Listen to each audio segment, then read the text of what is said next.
Welcome back to Simple Money Podcast, Canada's own personal finance podcast, presented in short and informative episodes. I'm your host, Matthew Seawick, also known as the Friendly Financial Coach.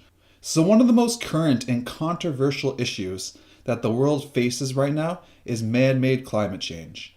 Politics aside, the most commonly presented policy solutions are cap and trade, industrial incentives, and carbon taxes. In Canada, we have a federal initiative to reduce national carbon emissions. To achieve these targets, provinces are able to create an approved system of their own or are required to implement a federally prescribed carbon tax. The Canadian system of this carbon tax has two sides to it. The first is that there would be a tax on certain carbon-emitting goods and services. The other side is that the full proceeds of this tax would be redistributed. The majority of this redistribution would be given to households, and a small fraction would be given to other institutions and organizations. So fast forward to today, and we see 4 provinces where the federal carbon tax system is being implemented: Ontario, Manitoba, New Brunswick, and Saskatchewan. In very recent developments, the Saskatchewan government lost the lower level court ruling to reject this carbon strategy, which is already in the process of being appealed. Today, we're going to talk about this carbon tax and how it is believed to impact the finances of households. During this whole process, I'll also remain as nonpartisan as possible and just present the details of this policy. So first of all, what is a carbon tax? So the basic idea of a carbon tax is that there are financial penalties that match the costs of pollution. In economic theory, pollution is called a negative externality. A negative externality exists when consuming a good or service creates a negative cost on others outside of the market, and these individuals also receive no compensation. Therefore, the overall cost is actually more than the sticker price. This is where the carbon tax kicks in. The tax is supposed to increase the cost of certain activities to reflect the true cost of consumption, which includes the cost of pollution.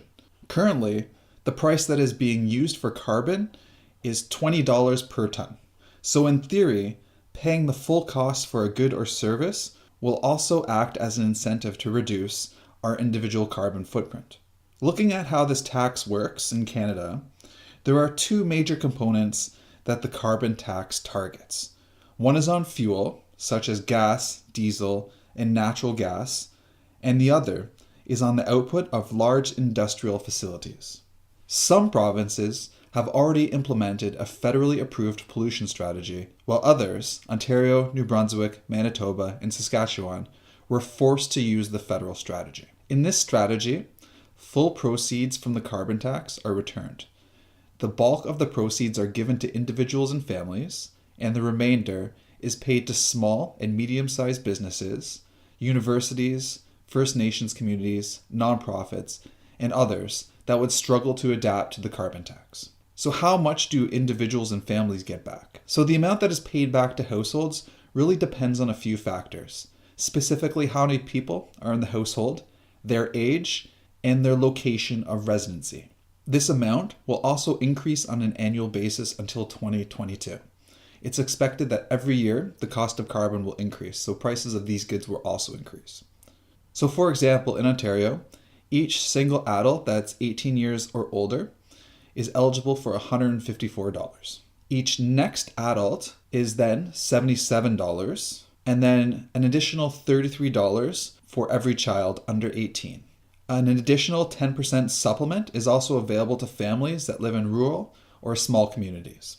This means that a family with 2 parents and 2 children will receive a climate change initiative of $297 this year.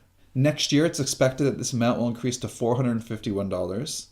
2021, it's going to go up to $588. And then in 2022, it's expected to be $718 for a family of 4. So to receive this benefit, all qualifying individuals and families will need to file their income taxes.